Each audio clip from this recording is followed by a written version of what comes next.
A few months ago when we were here, we talked about what it was like to take a piece of raw land and then develop it and start to build houses on it. So today, and of course, now we have several houses out here finished, various stages of completion. We've got about half done, and so it's awesome. So now we're gonna talk about what it looks like to price it, put it on the market, what are the risks involved, and some of those next phases of going from raw dirt to cash. We've talked before that it's important to build your team as you're invested in real estate. And of course, part of the team is having some good brokers on your side. Now, I am a real estate broker, but I tend not to want to work that close with our buyers. I want a little bit of separation, helps with negotiation, contracts, and just dealing with the sales process. So always good to have a good broker on your side to help price it, help get it moved. That's the most important part about building a house is selling it. So let's go talk about it. I get asked on a regular basis, when do you list your house? How early in the process? What's that thought process around it? What's your strategy?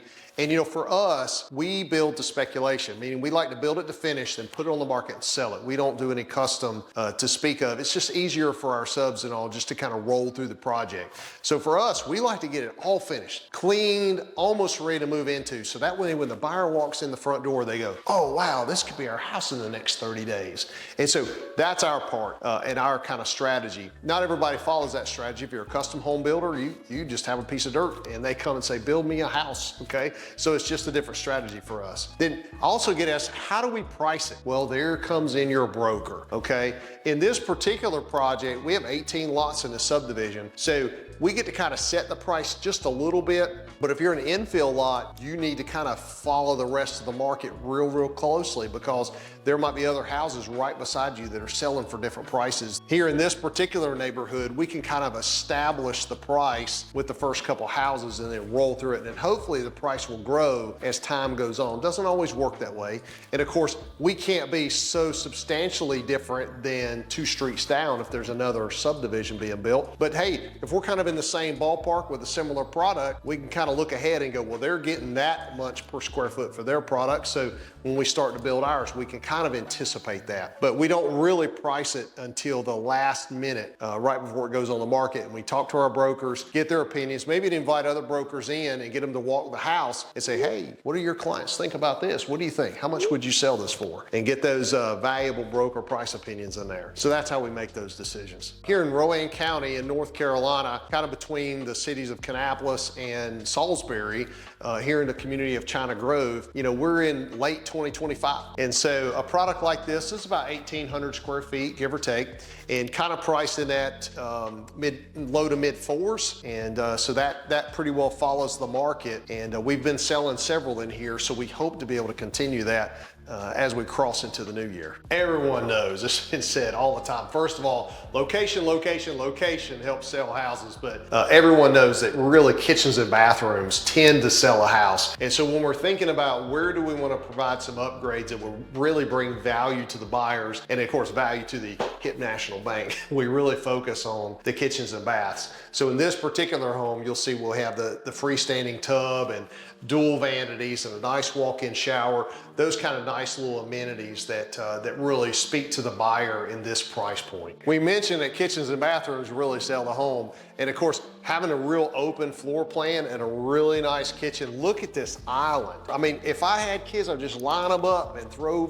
bacon and eggs and everything at them for breakfast. This is just a wonderful, inviting space for our buyers, just to project out what they could do with their families in this wonderful room right here.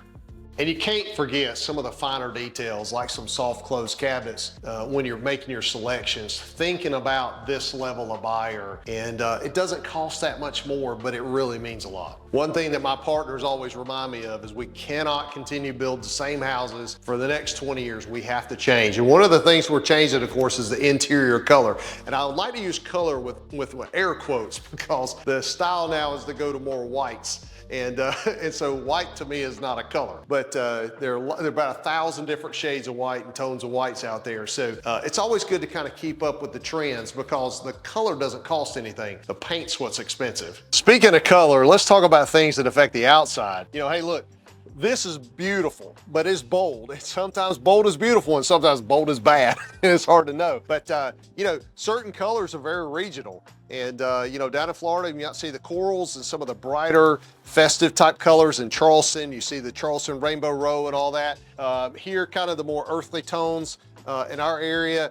And but hey, look, purple houses sell too. You just got to find the right buyer. So part of our DNA at Branch is realizing that real estate investing does involve risk. It's not risk-free and it's not get rich quick. You got to grind through it. And so let's go up here and let's talk about a little bit of risk that's involved in new construction, because it's not risk-free, but there's no reason to get stuck. You just have to lean into it and tackle the risk head on and mitigate the risk for success. So building new houses is risky, but if we use the right measures, we can be safe and not take those risks all the way to the market. So whether we're talking about shifts in the market or maybe, hey, prices of raw materials going up. During COVID, man, lumber was going crazy and changed our costs dramatically overnight. Or how about, hey, are the workers even available to show up to work?